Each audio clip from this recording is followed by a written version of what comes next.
If you've got your TV set to 120 Hz or HDR scrub, turn that off. It's only good for sports, and it's a horrible way to watch film and television. Anyways.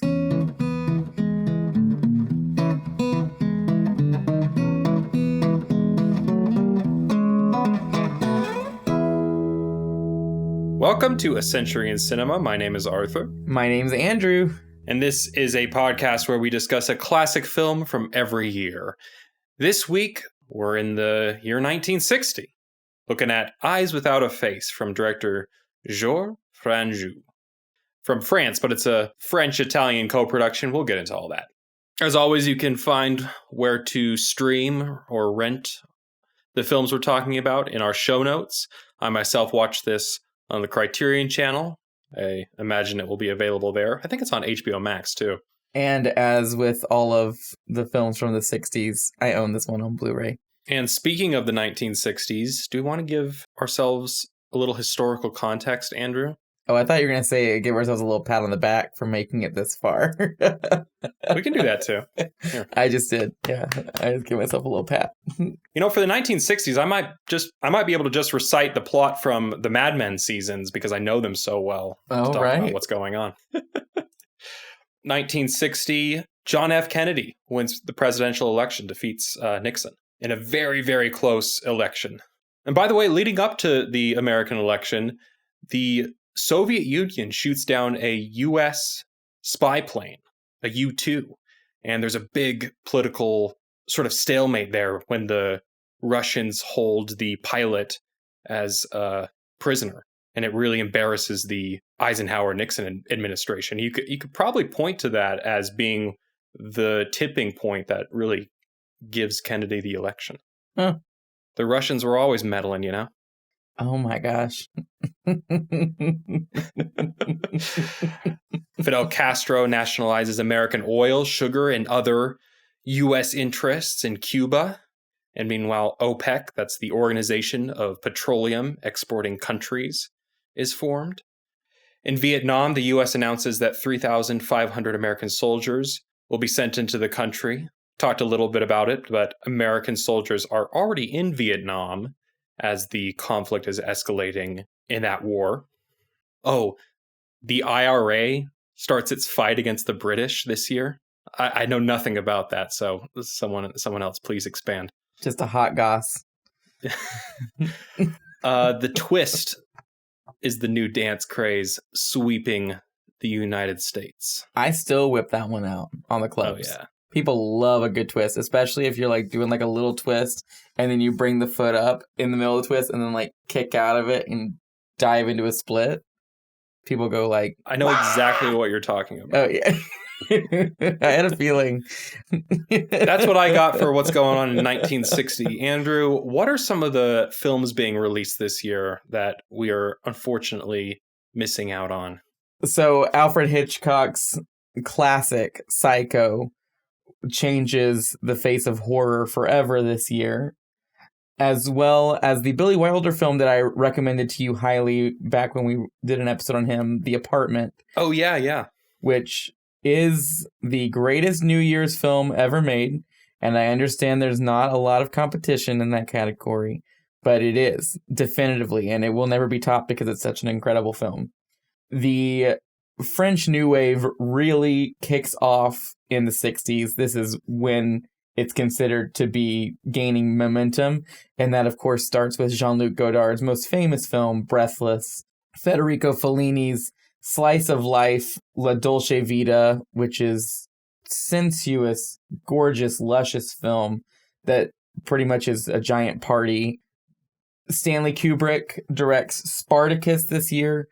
This is when he really makes the jump into being huge Kubrick with big budgets and big sets, because did you know that Spartacus was originally supposed to be directed by Kirk Douglas? No, had no idea.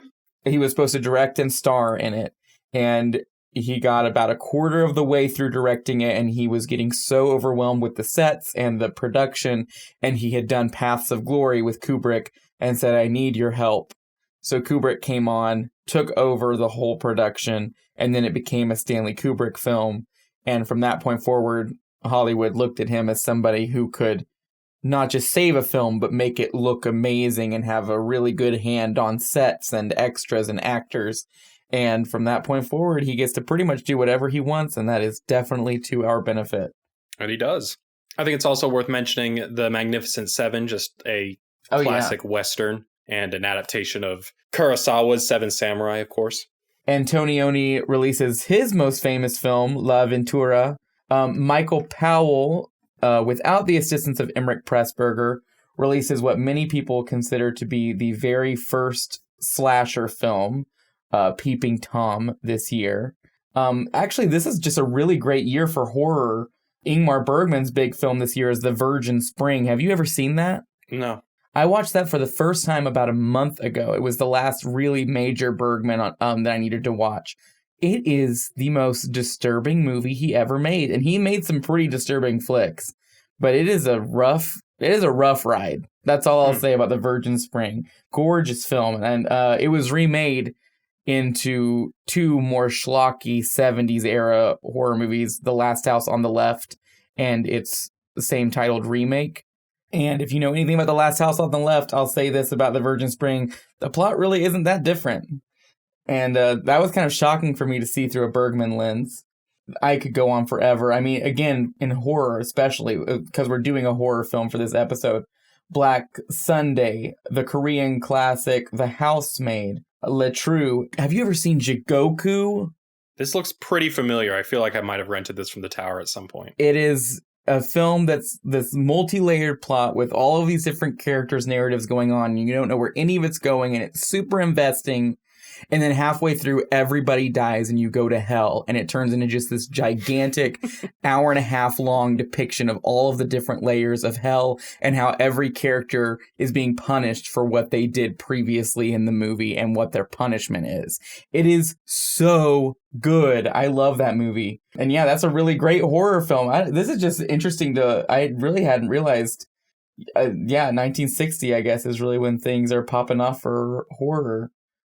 Yeah, The Little Shop of Horrors comes out this year and infamously has Jack Nicholson playing a dentist in it before he's like really on the scene. And I would also call that sort of a riff on the horror movie genre. So yeah, horror seems to be a pretty big theme of the year, which is fitting because we are discussing Georges Franju's Eyes Without a Face. Completely on purpose. Oh yeah, 100% planned. Now, Andrew, I know you love this film, but it is my turn for the plot. No, you please, you may take it. So yeah, it's definitely got a lot of the tropes and cliches of a horror film, but it's played pretty straight and more like a traditional drama. It's about a plastic surgeon and his daughter who has been disfigured in a car accident that he, the father, caused. Racked with guilt, he comes up with an idea to replace her disfigured face with the face of another woman. I should mention, the doctor, the plastic surgeon, is performing experiments, skin grafts, on these dogs that he's keeping in his house. And so begins a sort of serial killer plot of this plastic surgeon and his assistant kidnapping girls, taking their faces and trying to replace the face of his disfigured daughter. And meanwhile, she's wearing this iconic featureless white mask throughout the film. Very uncanny. You've seen it everywhere, even if you haven't seen this film. The police try to pin down the professor, but they fail. And in the end, the daughter is the one who frees one of the last girls that have been kidnapped, and then releases the dogs that are being held in the house, and they maul her father to death as she escapes. Is there anything else you'd add to that? The only correction I would make, and it's not even a correction as much as just a factoid, it is not a white mask. It is a light pink mask, which is how it's able to differentiate itself from her skin tone so well in the black and white film stock. Now, we haven't done one of these sort of fresh takes in quite a while. I think it was Jean Vigo's La La Land. That was the last one where I had just watched the film and then hopped on to do the podcast. Oh, you just watched this? I watched this about 2 hours ago, yeah. Oh, wow. Yeah, let's hear it. I really liked it, and I really, really loved the ending. Mm-hmm. There was something just magical about her escaping into the night with all these doves fluttering around her. She's a Disney princess. Yeah, literally, this uncanny Disney princess. You know, I mentioned in The Thing from Another World that monster movies at this time were all about, you know, the other who's chasing people through the mazes and all of this, and that monster movies would take a while before they really became more about the monster as a victim. And this feels like, now she's not a monster, but she is disfigured in the way that monsters are these tragic beings sometimes. And I feel like this is a monster movie that's way ahead of its time. I can see why Guillermo del Toro really, really loves this film. I know a lot of filmmakers really, really love this film. You can see its influence everywhere. Yes. In the horror genre. So yeah, those are my fresh thoughts.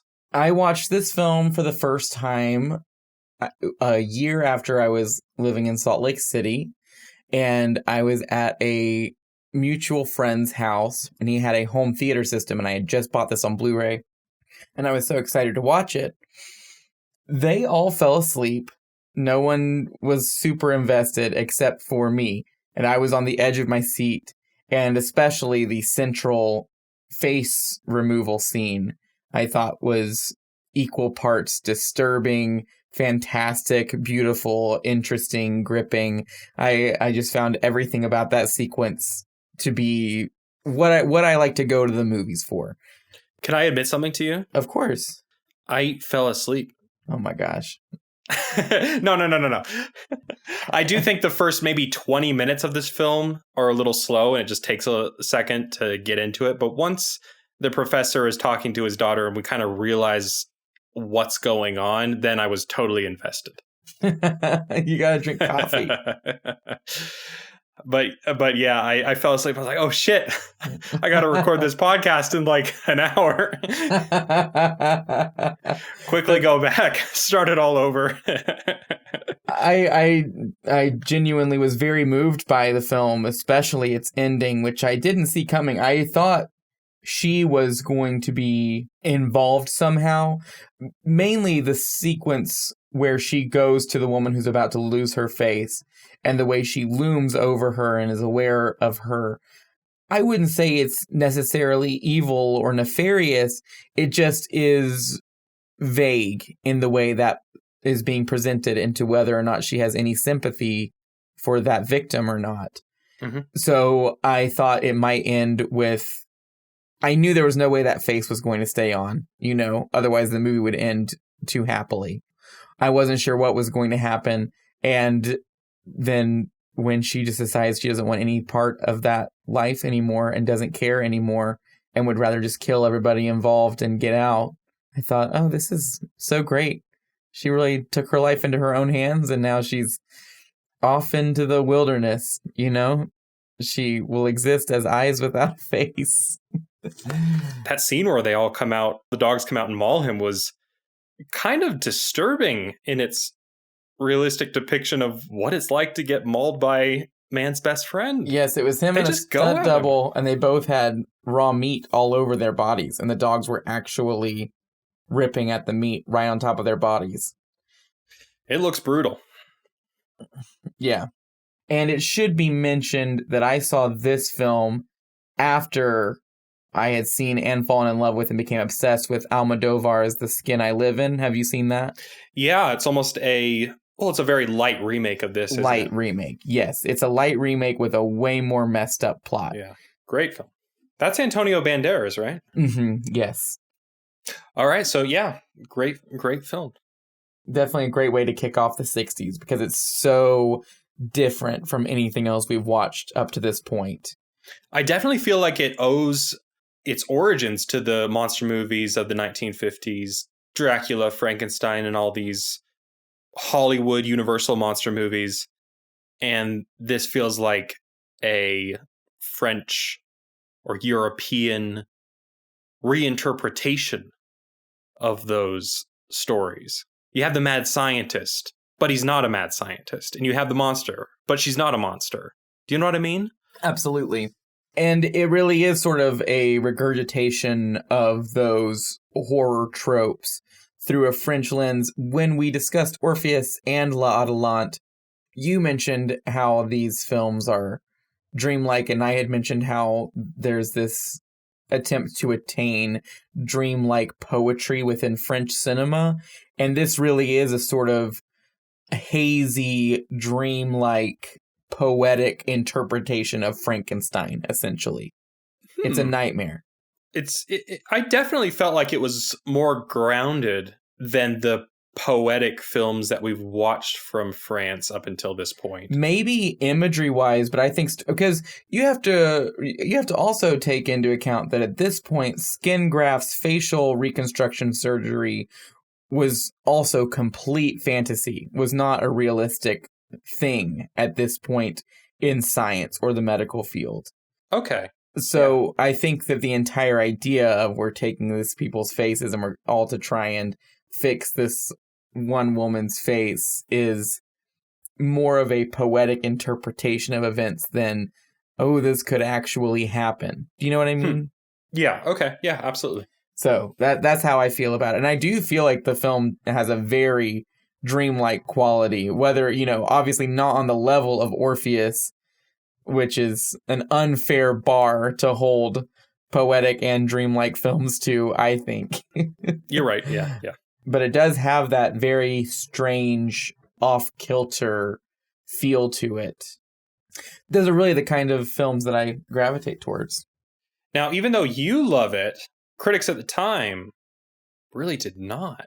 It's been a little while since we've had a film that was kicked around when it was released and then got its reappraisal later in life. I feel like a lot of our silent films went through that, where it took a while for them to become classics. This film, at its premiere, notoriously there was one English female critic who thoroughly enjoyed it and wrote a very positive review and then almost got fired because of it. Now, I couldn't find any reviews from the time period. Usually we like to link to one, but basically all I could find were references and some pull quotes from various reviews in 1960. I do want to say, and I couldn't find reviews for this either, or with this title, but in America, it was released as The Horror Chamber of Dr. Faustus. Our favorite character from this film, Dr. Faustus. And also, just two tidbits. The trailer for The Horror Chamber of Dr. Faustus shows Edith Scoob, the woman with the mask, shows her character and says, and the lovely captive of the house, and then credits Juliette Manuel, who is the woman whose face gets taken off, and she's not even in the trailer. And when I saw that, I thought, oh, did Edith Scoob have a stage name, Juliette Manuel, in America? And then I realized, oh no, Juliette Manuel was just the other actress, and they just completely miscredited her in that American trailer. So that's kind of funny. So that's the first tidbit. Second tidbit, what we should have watched for this year was the film that the Horror Chamber of Dr. Faustus premiered alongside as a double feature called The Manster. Half man, half monster.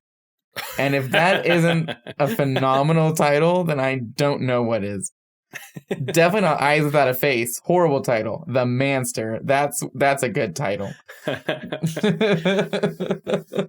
Well, we'll link to a Criterion article that talks a little bit about the French reactions and the critics' responses to this film.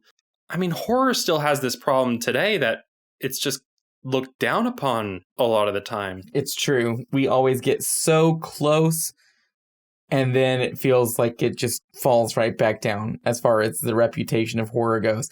But I will say, might as well stay positive. We are in the top of an apex right now between Hereditary and Midsommar and The Lighthouse and The Witch. Right now, we're sort of in this really nice era of people saying, oh, wow, horror films can be very prestigious and draw in big audiences and can have really phenomenal performances and great writing and should be acknowledged by the Academy Awards. And this is just a document of 2021. That's where culture stands on horror right now. in 5 years, everyone will hate horror movies again. Nonetheless, French critics were not too into this. They didn't want their precious cinematic art with all of its auteurs to be associated with such a genre as the horror film. Even though this feels nothing like a horror film. Like I said, it's got the tropes and cliches, but just doesn't feel like one. At a Scottish premiere of this film, 7 people passed out during the facial removal sequence. This is a Georges Franju quote, not mine. But he said, "Now I understand why Scottish men wear skirts." Which is funny, but problematic. But funny.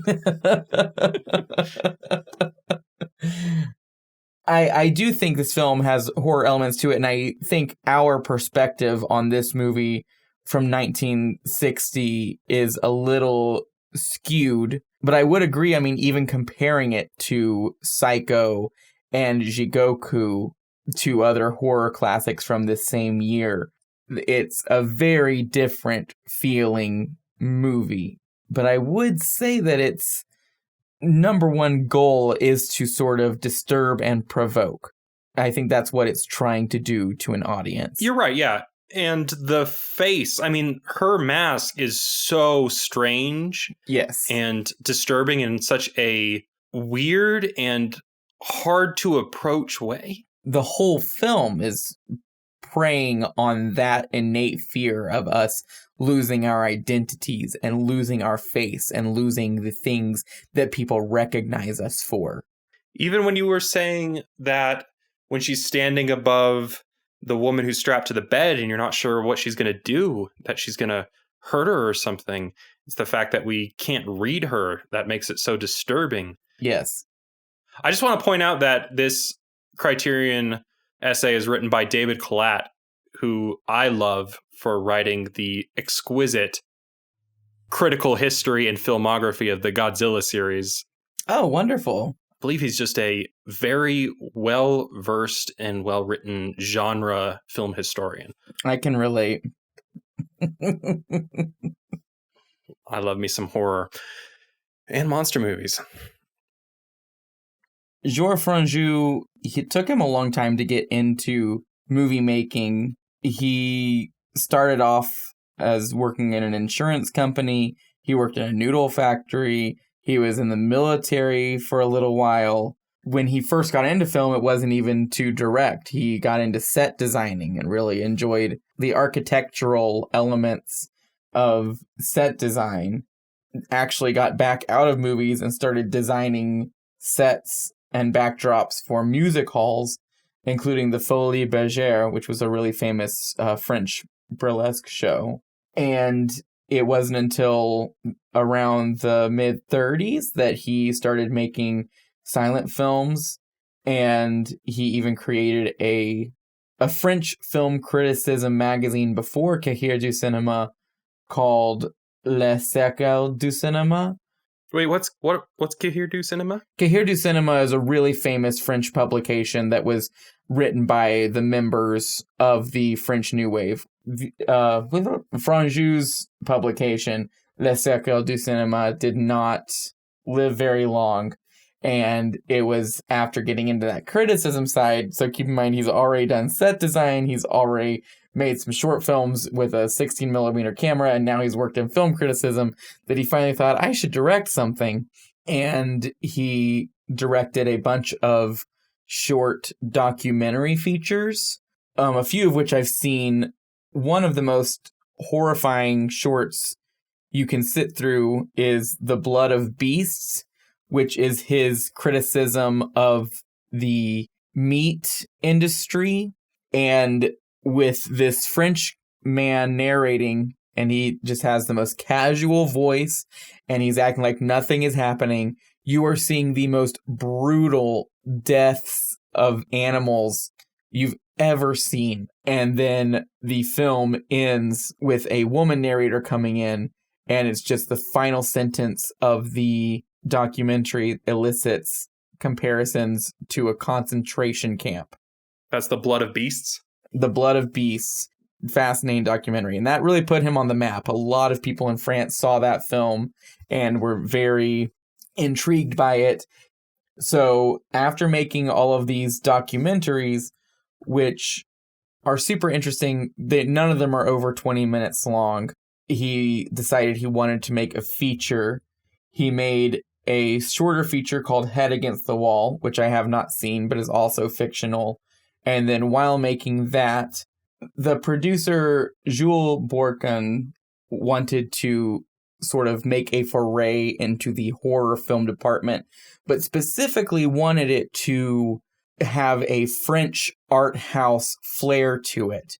And when he saw those documentaries, he thought this man would be perfect to direct these films because he's making horror movies without realizing it. That's sort of a quote, but Georges Franju would later say, no, I knew I was making horror movies when I made those documentaries. So that's kind of funny, but it was still a great call to bring him on board. This is always so fun, though. I do love listening to how all these great directors and filmmakers got their start and, rose to the top, because it's always a different story. Yes, every time. And especially here, going through set design and making short documentaries and working in a noodle factory, I guess. Just a unique start to a career. This script was written by two very famous French crime novelists who you actually have seen a film that they wrote the book for, which was Diabolique. Oh, I would have guessed. Something by Clouseau. So they were very famous crime, murder, mystery novelists at this point in time because they had taken what was considered the standard crime novel and had flipped it by keeping the structure the same. The way they word the structure is a murder happens, a detective is brought on the case, witnesses and suspects are brought in, and then the murderer is caught. That's how they describe it. And they said, what we realized was that you can do that exact same plot, but then make it to where the detective has no idea what's going on around them and make the world around them as disturbing as possible. And you have a better version of the crime novel. And that influence from them and their writing would go on to affect everything. The film that comes to mind immediately for me when I hear that is The Silence of the Lambs. Because it really is, as far as plot progression goes, a very standard cop procedural. But the way the world is built and the way the characters interact and the writing of the dialogue makes it this just terrifying film. And it totally elevates it above its peers. They adapted the novel by Jean Redon. I don't know how much similarity there is, but I do know that their goal going into it was to create a world that felt realistic, but also fantastical, and all the fantasy needed to be based in horror. That was their main goal in writing this script. So they had written this script. We had this director who had made these sort of horror films. A little tidbit, Georges Franju says his all-time favorite horror movie is a medical video, which you can't find, I looked for it, called Trepanation for Epileptic Seizures.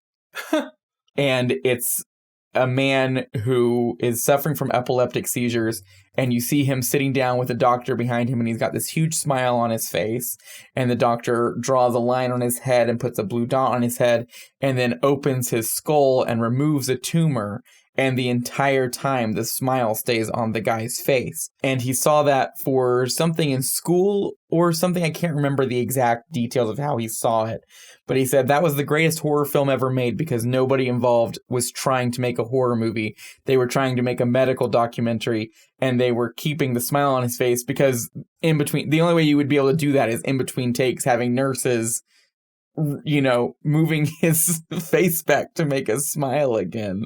And he said they were trying to do that to soften the blow of how graphic the procedure was. And in doing that, created something that is unspeakably horrific to watch. So that's interesting. And that was before this film. He saw that. We had all this going together. And then Edith Scoob was a friend of Georges Franju, and she hadn't really done a lot of acting. And he said you just have such a gorgeous, ethereal face, and I want to cover it and put you in a film. And she read the script and thought, this is an incredible role. I must do this. Alida Valli, who we love from The Third Man, was brought on as sort of the pull for international audiences. And the film went into production and was a huge success on the production side. There's a lot of stuff that I could talk about with that production. But one of the things I love is that Edith Scoob would wear that mask for 12 to 13 hours a day and would drink all of her food through a straw that was put through the mask. And she said that it influenced and motivated her performance because she really did feel like this alien entity on set with everybody else. She couldn't communicate effectively. She couldn't use her emotions the way other people could. Oh, and she just said that it really helped her performance. You know what I loved was that I could tell that her performance was so physical and full body, you know? Mm-hmm. She really feels like a doll or something on strings, a marionette that's being puppeteered by this crazy scientist, her father. And again, I just come back to all of the American films we watched throughout the 50s and how just terribly insensitive they were towards women and gender politics. Something like this, again, from an international film industry, feels like such a breath of fresh air compared to those American Hollywood productions, because this is, from my interpretation, a film that's all about patriarchy and how powerful men feel the need to control the beauty standards and looks of the women around them in their lives. Oh, yeah. Is that, I mean, that's got to be what the film is, right? What I love about interviews you watch with Georges Franju, he's such an interesting guy, and he loved being influenced by other pieces of art, loved hearing people's interpretations of his films, and he hated being pigeonholed. He has a really great film called Judex, which is a remake of a silent film that turns into a remake of another silent film he liked. And the reason he made that movie was because when he was a kid, he watched them and thought, what if these were the same movie? And so he made it. And it's really great, but he hated his films being put into genre boxes.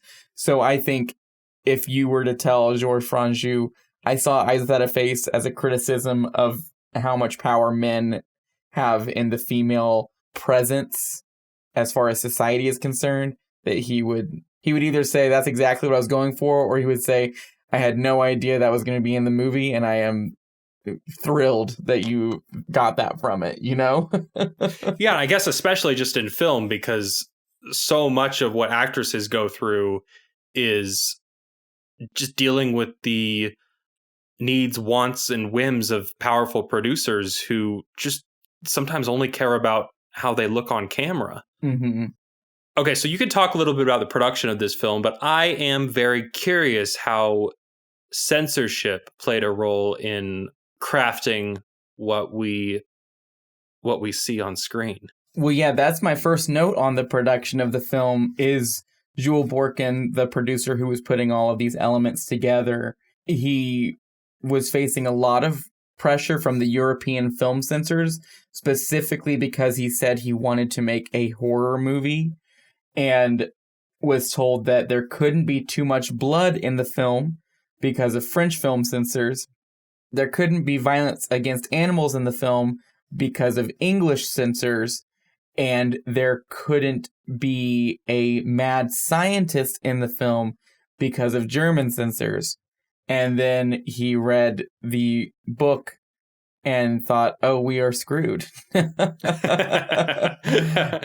Those German censors just want to avoid associations with Nazis, right? And I do want to circle back just for a moment to the American release of this film as Horror Chamber of Dr. Faustus, because the film, it was released alongside with The Manster, has violence against animals, gore, and a mad scientist in it, very plainly. At least in the trailer I watched. And it's just funny because, in America, it was like, oh, no, we don't care about that stuff. We just care about, not showing gay people. Or nudity. Or passionate kissing. Ew. The Hays Code is still... We're almost through it. We're almost out. We'll be able to talk a little bit more about the Hays Code next week. So with all of that pressure from all of those different angles, I think it, in the end, helped this movie be the unique, special film that it is. Because there is a mad scientist, but he isn't a mad scientist. He's a very sensitive character who's making very bad decisions. Oh, in that David Kalat essay, he mentions that one of the scenes that was cut from the American release was a scene where the doctor is showing sympathy towards a little boy in the hospital, just, being a good doctor. And it's cut from the American release because, they want to make him seem like a flat, one-dimensional mad scientist. Well, that's your interpretation, but I think the reason it was cut is because that's the scene where they confirm his name is not Dr. Faustus. No, I'm just kidding. I'm sorry. A very fascinating production. Dear listeners, if you will remember, for our 1927 episode on Fritz Lang's Metropolis, we had mentioned that was our second recording because the first one was lost to a data error on my computer. And in that, I had mentioned the Shafton process, which was this process of using mirrors to reflect sets onto backdrops so that sets would appear larger behind actors. And that method would end up being replaced by matte paintings and then eventually blue screen. But the Shafton process was really how that idea of rear projection and images behind an actor that aren't actually there began. And the man who invented that, Eugene Shafton, is the cinematographer on this film. And I love the cinematography in this movie. This movie doesn't actually in any way... It does not do the Shafton process within the film itself, but it is very inventively and gorgeously shot in a very subtle way that you might not realize while you're watching it. But I love how almost every single close-up is to some extent a Dutch angle, but the sets behind them are skewed to where it looks like you're looking at it straight on. It just sort of adds into that whole aspect of making this film feel uneasy. There's not really a lot of long takes in this film, but whenever we are following Christiane, Edith Scoop's character, as she walks aimlessly around the house, the takes will last longer as if we are sort of doing that with her, just sort of staring at the house. And I love the way information is presented visually in this film, such as the mirrors being blacked out. There's never an actual... Well, I guess there is some dialogue that alludes to it later, but our initial reveal of it is her going up to that huge mirror, and we think, oh, it's a mirror, and then realize there's nothing in it, and then she puts her hand right up next to it, and you realize it's been painted black. Mm-hmm. I love that image. I think that is such a gorgeous image, because it's really playing on you as an audience member's perception of film, right? Because we're used to seeing gigantic mirrors, gigantic stuff in movies that we know isn't real, so therefore we don't care that there isn't a full reflection in it or that it looks a little off. And then when she puts her hand right on it, the imagination goes away. We realize, oh no, there isn't supposed to be anything in that mirror because there isn't, because it's painted black. I love that. And I just like that. I like that this film has such a direct connection to Metropolis, because that is one of my favorite movies. So. You want to talk about the famous face scene? Now, there's many face scenes in this film. It's a film about faces. But there's the one. Yeah. This movie has what I still think today in 2021 is a pretty horrifying depiction of a woman's face being surgically removed. I think that it completely works up until literally the last second when they take the face off and we can see that her face is just underneath it with a mud mask on. I think cutting that shot, I'm not kidding, 1 second earlier would have made it more effective. But that being said, the way the actors are handling the latex it really looks like they're legitimately pulling something that is attached to her. Do you know what I mean? Well, I'm happy you pointed out that Georges Franju worked in documentary before this, and that his favorite quote-unquote horror film was that strange medical video, because this feels so straightforward and just procedural. You're just watching the two characters go about their business, that it feels so disturbing. There's no music underneath or any inflection. You're just watching it happen, and there's something very disturbing about that. I completely agree, and I think it does fold perfectly into his favorite horror film being a medical video, because it feels like he made one. He said, oh, I know how to make these scary too, because I saw one that really freaked me out. Well, the face mask in this film is so iconic in film history. Like I said, you've probably seen it before in other films in other ways, and you didn't even know it. I didn't even know it. And Halloween with Michael Myers wearing the strange featureless mask there, and then Silence of the Lambs when Hannibal is doing his thing. But yeah, Leatherface in Texas Chainsaw Massacre as well. And I mean, even Jason with the hockey mask, although the hockey mask didn't come in until I think the fourth one.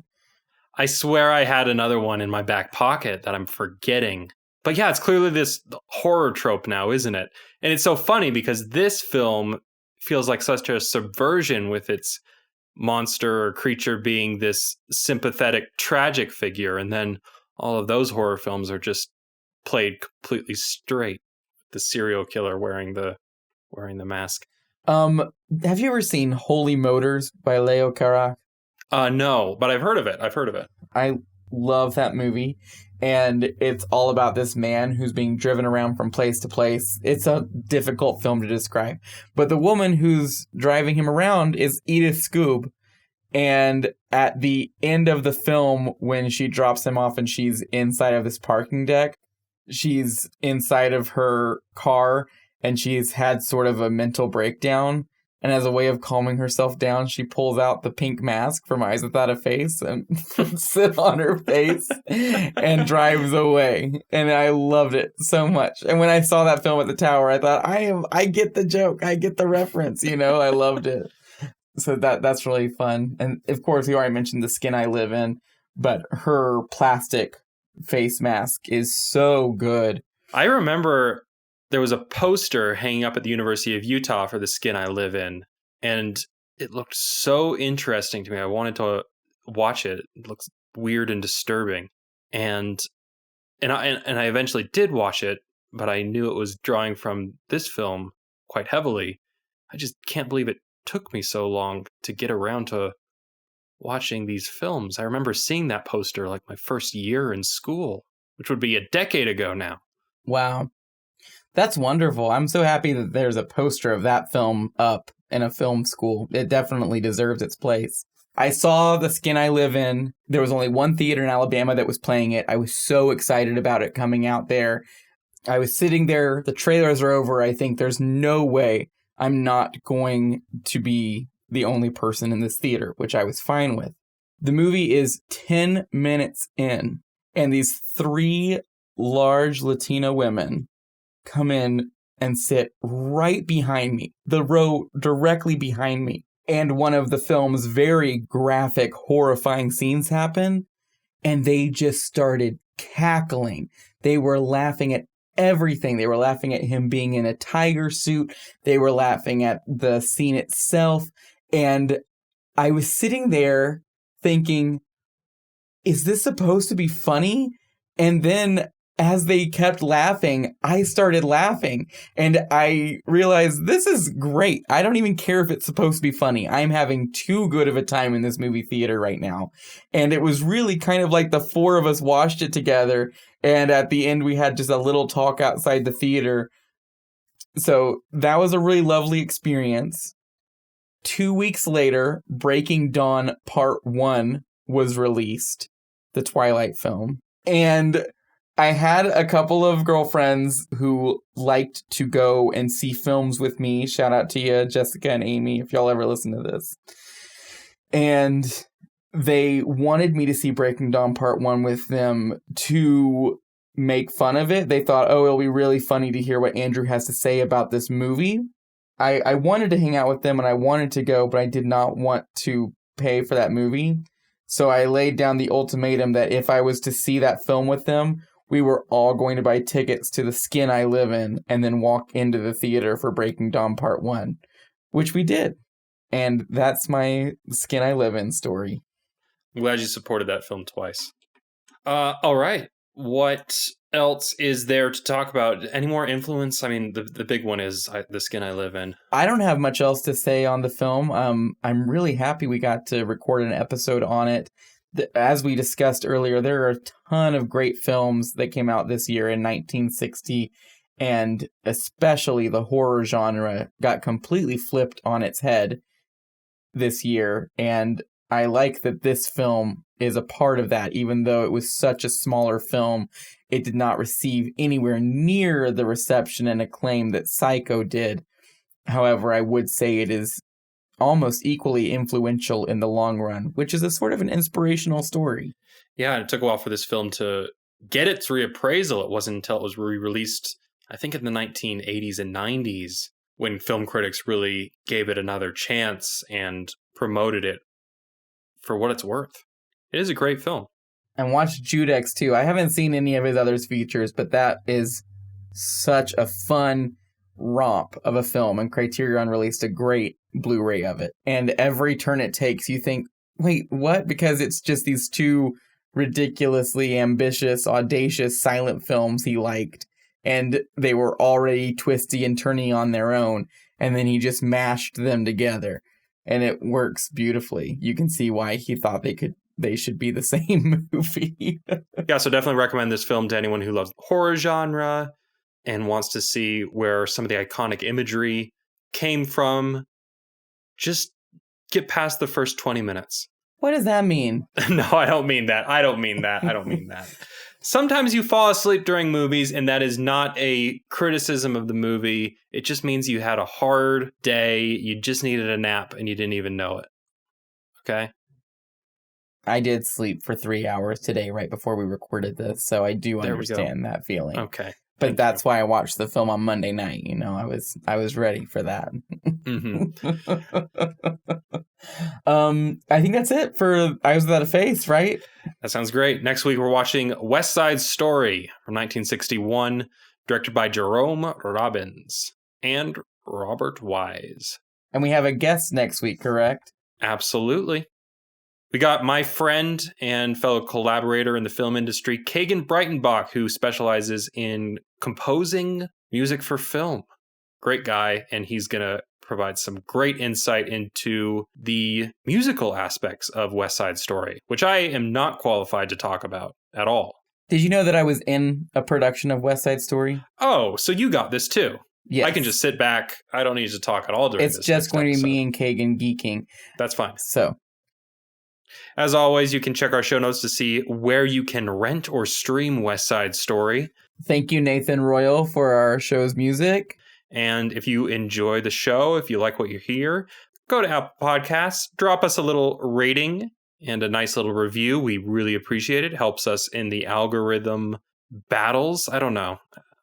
I really do think it's just a matter of, I'm not going to say laziness. It's just you're listening to it and you're doing other things. And I like that aspect of our show that we're sort of hanging out with people. So just write that. Just say, oh, I love hanging out with these guys, and give us a 5-star review. And it's wonderful. That means a lot. I do understand it's annoying to leave reviews. I listen to podcasts in the car, so I'm always like, oh, I should leave a review for these people I'm listening to, but I'm driving and that wouldn't be responsible of me. Yeah, that wouldn't be. So maybe when you get home after listening to us, yes, just take a second, just take a minute, and it's highly appreciated. Thank you. When you're doing your social media scroll, just take a minute and say, oh, you know what? I never gave that rating or review to the Century and Cinema podcast, and then do it. Just don't scroll on social media. Well, I'm not going to tell people how to live their lives. We both do that. We are not better than social media scrolling. You know what I mean? We are both guilty of that. Oh, man. I know. I just want to give a shout out to all our Patreon members who keep the show running. Thank you all. You too can become a patron and get access to bonus episodes linked down in the show notes. You're listening on YouTube now, so like and subscribe and comment down below. Tell us if you've seen the film. What did you think of it? Did we miss anything? Thank you all for listening, and we'll see you for the next one.